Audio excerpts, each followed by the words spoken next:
You must know what motivates you. You must know what motivates you. And there's basically four things that motivate people.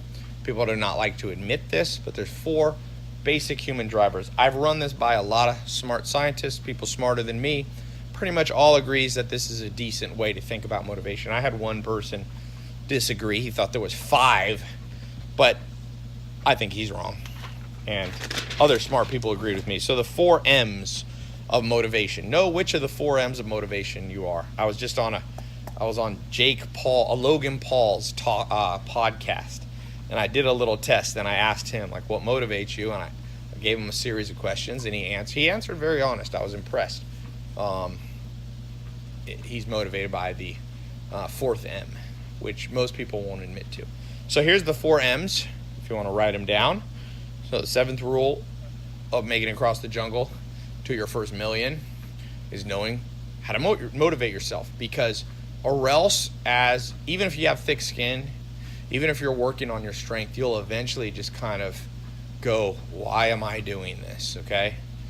So the four rules of what motivate you, believe it or not, they're not all money related. In fact, only 25% of most of human motivation is money. So the first of the four M's is money/material things.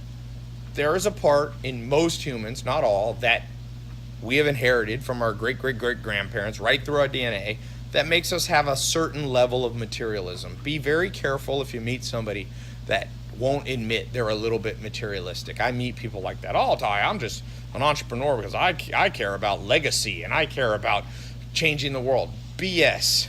If you really did, then great. You'd be building your businesses, and all the profit you took, you'd be donating 100% of it or 99% of it, but those people don't.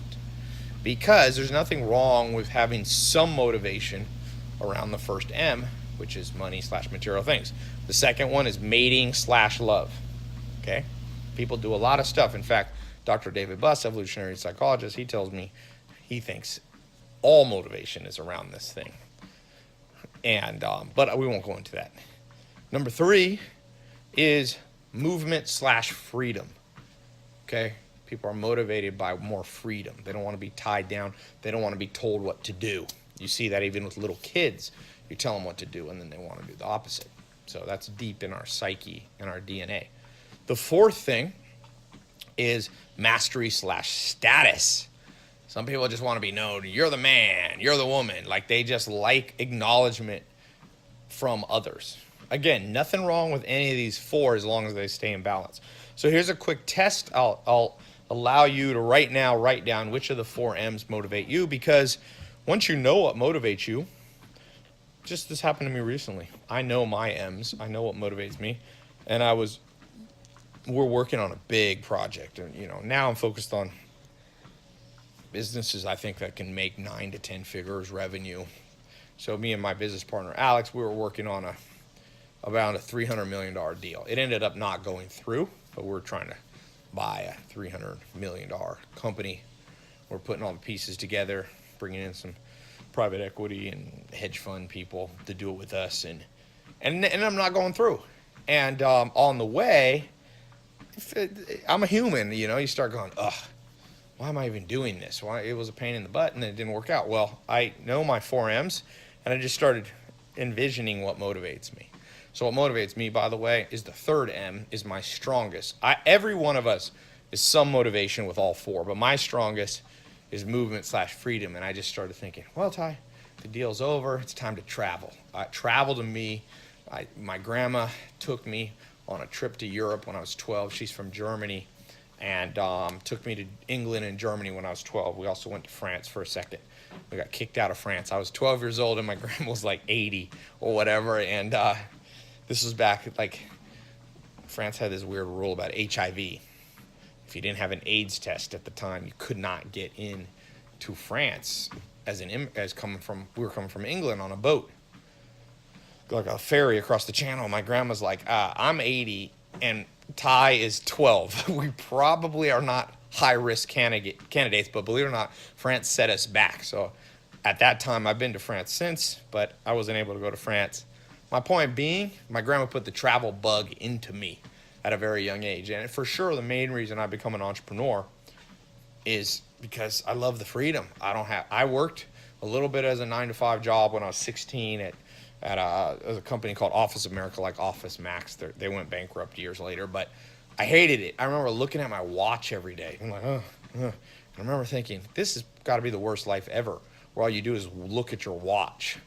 So my grandma had instilled this freedom thing at 12 by taking me traveling. By the time I was 16, I started to realize it, and then I got, for a second, I had a job where I had to wear a suit. Really hated that one. Had to set an alarm. I'm the kind of person, if I got to set an alarm clock, I am not liking my life. So recently, when this deal didn't go through, this $300 million deal, I just was like, well, just more time to travel. See, and I pulled myself right out of that doldrum. And since we're not taught in school what motivates us, or we're made to feel guilty, we often can't drive ourselves through the jungle to get the reward on the other side. Does that make sense? And I'll give you an example. Hugh Hefner, dead now, kind of controversial, he started Playboy. But if you look at Hugh Hefner, okay, he died with, I think, net worth of $100, $200, $300 million. Not the richest man ever, but I don't think his first motivator was money, material things. I think it was the second one, mating/romance, obviously, right? That was his thing. And it wasn't just women, by the way. He was a very social guy. He had his friends, and he would do parties, and he would have every Monday, all his friends would have game night and then movie night. So he was very, in that mating/romance, I would put even social, not necessarily just dating and love. But that was his motivation. So he didn't care. To him, he felt like he won. Even though Jeff Bezos had more money, or Bill Gates, Hugh Hefner didn't care because he knew what motivated him. As far as I could tell, I got to meet him right before he died. His son, I met, apparently follows my social media, Cooper, and invited me to the last Midsummer Night's Dream party there. It was kind of cool. The most interesting man in the world was there. It was an interesting group of people, including the Dos Equis most interesting man in the world, which I thought was funny. But he knew what motivated him, and he didn't really care that society said that shouldn't motivate you, So here's a little test we'll do, okay? To figure out which of the 4 M's is your strongest motivator. The strongest motivator. I actually, probably by the time you see this video, I have a quiz, a free quiz on my website. If you go to TaiLopez.com, there should be quiz, and you click it, and you can click the 4 M's quiz. I've been working on building it. There was a few bugs in it, but maybe by the time I release this, you can take that quiz. So I'll do a quick quiz for you right now. If you have the choice between being the richest person in the world, but you had to be celibate for the next 10 years, yes or no? You could be the richest man or woman on planet Earth ever, but you got to be celibate for the next 10 years, the next decade. No boyfriend, no girlfriend, no dating, no kissing, nada. Nothing, no physical contact. Okay? If you raise your hand, yep, I'll take the money and I'll go, I'll date 10 years later, then I bet you one of your strongest motivators is the first one. If you go, no way in the world would I even do 5 years, then you're probably more motivated by mating, romance, love, social. Okay, so that's how you pick between the first 2 there. Let's take the last 2. You got movement freedom and mastery status. Okay. Which would you rather have? You could either travel the world freely, no agenda, just have just enough money to do everything you want, but nobody knows who you are. Nobody. Your Instagram followers, you have like 1. No one really respects you. Nobody looks up to you. You go to speak at a conference, people are like, who's this person? No one cares. But you know yourself, and you got a little group of friends, and you're just enjoying life wandering. Or you can't leave your city for the next 10 years. You got to stay in one place, but you are the man. You are the woman. You got New York Times best-selling book. Your social media following is 20 million people. You go places, and you go to a nightclub, and the doors open up for you, and it's like, oh, yes, sir. Yes, ma'am. Come on in. You're loved by people. You're acknowledged. You're encouraged. Which of those 2? But you can't travel at all. Or you can just travel and be a nobody. If you'd rather travel and be a nobody, then status is probably not that important to you. The fourth M's not that so important. You know? If you, this is what I said, Logan Paul is very honest. He said, no, I like mastery status. I want to be known as a master. I want to be the biggest social media influencer and all that. And a lot of people don't like to admit that, but a lot of entrepreneurs, a lot of people in this modern world, that's their primary driver. They care about likes on Instagram. Believe it or not, people think that that would be my big one because I have a big social media following. No, everything pretty much I do. The first M of money does not motivate me as much as people think. I know. My business partner, Alex, it's his only motivation pretty much.